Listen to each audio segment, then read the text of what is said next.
When I receive cash, whether I'm selling a good, a service, I don't know where it came from. And I don't need to know where it came from, because in some senses, it's a kind of bare asset. Now, when I go and spend that cash, it's also private. Like, the person I'm giving it to doesn't know where it's come from, and they don't need to know where it's come from. So I think his phrase, you have backwards and forwards privacy in terms of the kind of the time, the chain of events that money goes through. Now, you spent a number of years thinking about what this means in the digital realm, and thank God for Satoshi, right? What an awesome inventor, wherever they are. The idea of digital peer-to-peer cash is very, very important. But Bitcoin being a public ledger, it isn't very easy to send cash to someone with backwards and forwards privacy. So could you talk to people about why that problem is the case? And we'll take it from there. Yeah, that's a huge topic and a super important one. And to me, in the white paper title, the cash wasn't really about the payment mechanism or something like this, but it was about the aspect of it being base money. Right? Cash is the base money of the fiat economy, meaning it's money that does not have any counterparty risk.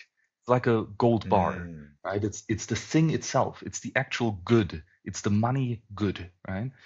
And the counterpart to that would be you take your piece of gold, you put it in a money warehouse, and you get a paper slip that says whoever has this paper has the piece of gold, right? Owns the piece of gold. That paper is no longer cash, so to say. It's no longer base money. It's a claim on base money. And what we've had is, since 1983, at least in theory, was a digital form of a money warehouse receipt, as Rothbard would call it. Right? That is what David Chaum came up with eCash, where you put your gold or your fiat money into a special bank account, let's say 1,000 units, $1,000, and in exchange you get from the bank, from the money warehouse provider, a digital signature, right, that basically represents that the ownership to the underlying cash in the bank, and you can now give someone else the signature, right, and he can give it back to the money warehouse of saying, hey, please, I want to get a new signature, a new token, so to say, to represent the current ownership title. And so the bank basically provides the timestamping aspect, because one of the issues is that if I have the digital token, I could give it first to Jake, right, and then later to Brian, and it's the same piece of data. I just Control C, Control V, right, and copy it twice, and all of a sudden we have inflation, and it costs me nothing to produce more money.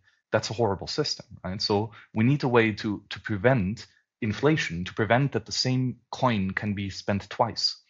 And so David Chaum figured this out very early, that this is extremely simple to prevent double spending if we have a trusted third party, a central server that keeps record of which transaction came first, right, and honors that transaction, and recognizes that a second attempt to spend the same coin is invalid, and removes that transaction and doesn't honor it, right?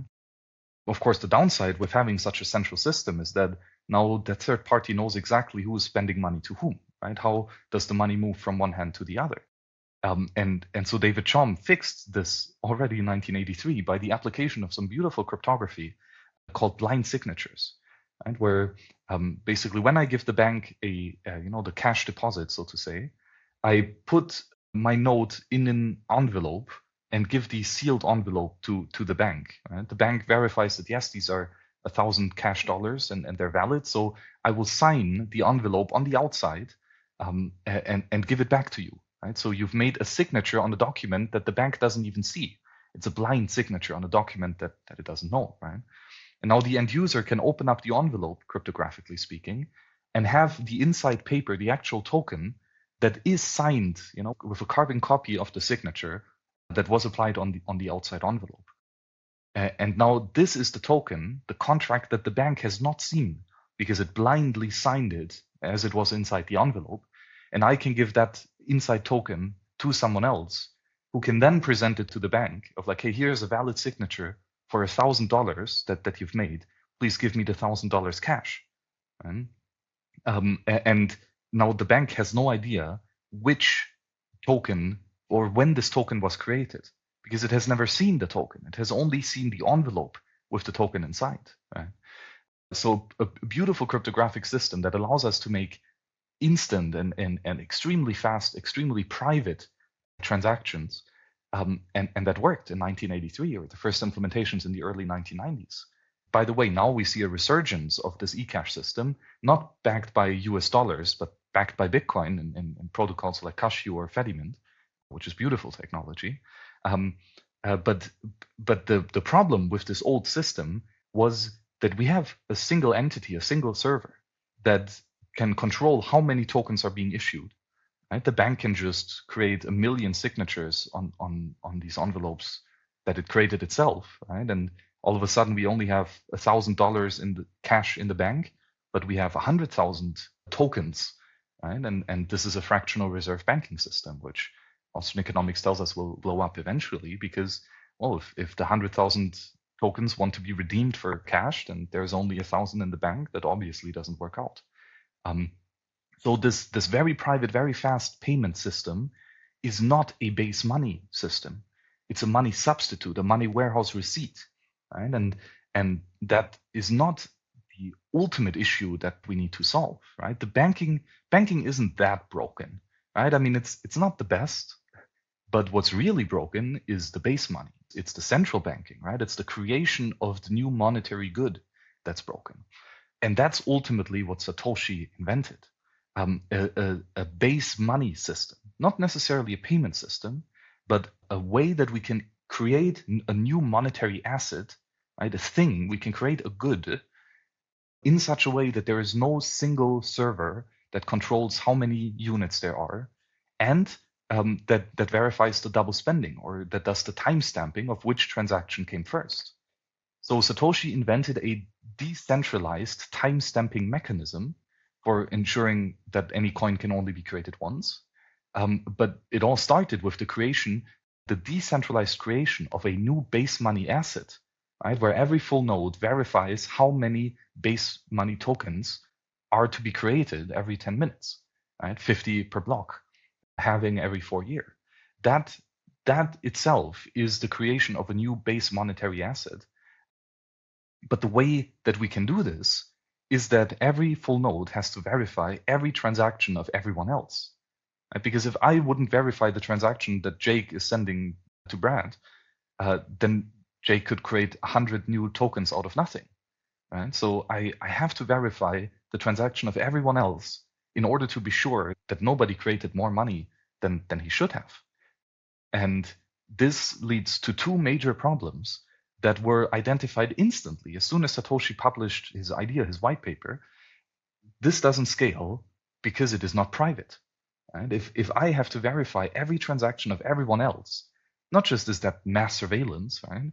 But also how powerful of a computer would we need in order to verify all the thousands of transactions that every human is doing every day, that every AI agent is going to do every second, right? This is simply not feasible for any one person to verify all of the actions of everyone else. And that the privacy aspect and the scalability aspects are very tightly linked. But let's stick on the privacy side first, because one of the problems is that if I pay you now, Jake, you can look on the blockchain, right, and see every transaction that came in the past, right? Where did that address get its money from, in which transaction, and what transaction paid those addresses that paid the following one, right? You have this chain of transactions, or more of a network of transactions, that you can follow all the way back to when that unit of base money was first created in the block, right? And this is a privacy downside, right? Now I know not just how often did you make transactions in the past, but also quite likely I can find out how much money do you have in total, right? And also, where do you spend the money in the future? Simply by looking at and analyzing the transactions that you have to tell me, right? In order to make a Bitcoin transaction, you have to reveal yourself to the entire network. And that is not a private system. If you don't have the choice to not reveal yourself to the world, that is not a privacy preserving system. And so that is quite a downside. And there are, however, numerous solutions to them. And one we already briefly mentioned was Wasabi Wallet. and the concept of a CoinJoin, where instead of making a transaction by yourself alone, spending your own money and sending it to the merchant and back to yourself to change, right? Instead of doing that by yourself, you team up with hundreds of others of people and create this gigantic transactions that doesn't just spend one input and create two outputs, but we're spending hundreds of inputs and we're creating hundreds of outputs. And all of a sudden, we are inside of a crowd. We're no longer a single guy on stage. We're in a crowd of people where money moves, right? And quite privately so. So this is a beautiful solution that actually works, and to the best of my knowledge has not yet been broken, to really spend money privately. Now, if I would pay Jack, then you could look on the blockchain and you could see the transaction that paid you, but that transaction has hundreds of inputs, right? And you have no idea which of these inputs actually paid which of the outputs. And likewise, if you would use a CoinJoin to spend your money in the future, then I wouldn't know where you spent the money from, right? Because I see that there is a transaction that spends the coin that I gave you, but again, there are hundreds of other inputs and hundreds of other outputs. And I don't know how many inputs or outputs you even have in this transaction. So CoinJoin is a technique of improving the privacy of Bitcoin by providing you with cover traffic, so to say, right? By teaming up with other people to increase the size of the crowd, to make it more difficult to analyze who is paying whom. And the second interesting solution to this problem is the Lightning Network. Because with the Lightning Network, we have a secure way of paying someone Bitcoin without having to reveal this transaction to everyone on the blockchain, right? We can make transaction off-chain, so to say, which means that only the receiver and sender of this transaction know that the transaction happened even. And we don't have to reveal to the entire world that this address just paid this address so and much Bitcoin.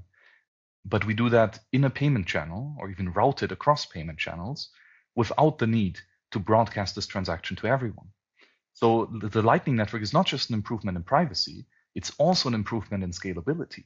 Right? It's more private because you don't have to tell others your transactions, and that means it's more scalable as well. We can make more transactions without everyone having to verify them. And so CoinJoin is a way to improve the privacy of Bitcoin by increasing the size of the crowd, by creating a bit of chaos and confusion in the transactions that everyone verifies.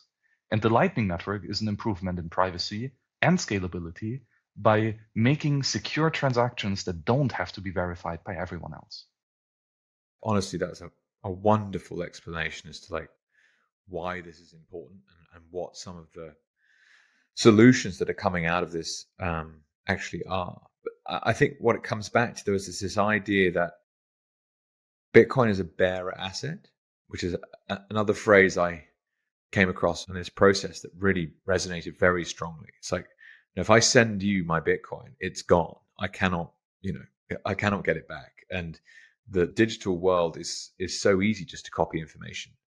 And so the idea that Bitcoin is the first time that we came across digital scarcity is a really powerful concept. You're like, okay, that kind of clicks now.